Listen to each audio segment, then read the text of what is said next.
hore fatahaadu ugu dhufatay ay sanadkanna fatahaad kale ku dhufan doonto oo aan garanayno xaaladda saameynta dadkii ay saameysay iyo dunyadiisa ay saameysay inaysan weli soo kaban sidaa darteed waxaa aynu uga digaynaa bulshooyinka ku nool degmooyinkaas in ay muujiyaan taxadar iyo feejignaan aada u sarreysa taas oo ay ka badbaadinayaan nafta iyo hantidooda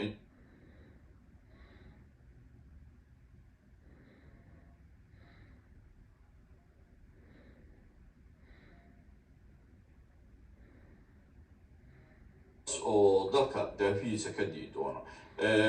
sidaa darteed digniintani waxay ku wajahan tahay dhammaan shacabka Soomaaliyeed oo daafaha dalka kala degan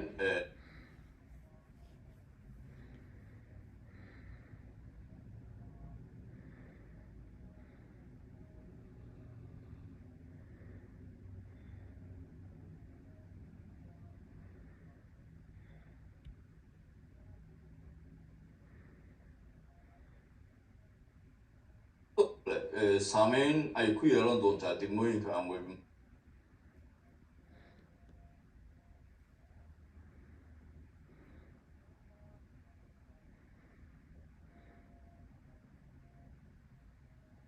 oo markaas iyana saameyntu ay gaari doonto darteed waxaynu uga digaynaa dadkaas inay ka feejignaadaan khatarta fatahaadda ka iman karta daadadkaas roobkani waxay wataan iyo khatar labadaba haddaba khayr waxba nagama taree waxba nagama dhimee khatarta aan u diyaar garoono waxaa la filayaa inay saameyn keeni doonto fatahaado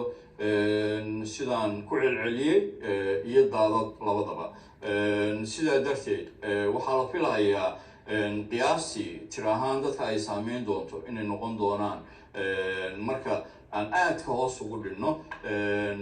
eber 7 milyan oo micnaheedu yahay oo u dhiganta markaa 700 oo kun oo qof in ay saameynta labada bil markaa April iyo May ay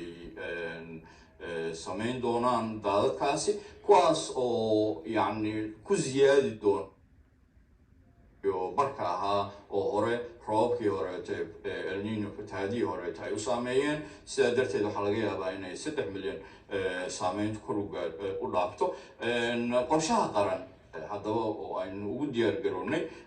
halistan ka imaan karta fatahaadda ayaan sidii hore noogu deganeydba waxaa ah qorshaha afka qalaad lagu yiraahdo anticipatory action oo ah qorshe markaa la sii meel dhigtay oo annaga iyo saaxiibadan hay-adaha aynu isla meel dhignay kuwa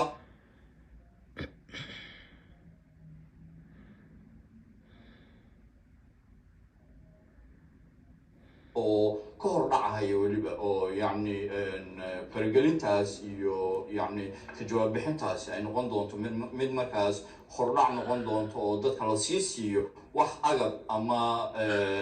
kaash intaba ay ugu sii diyaar garoobaan sidii ay uga daadguraysan lahaayeen hantidooda iyo naftooda meelaha sarena ay u gaari lahaayeen dadka kale oo aan la gaarin iyagana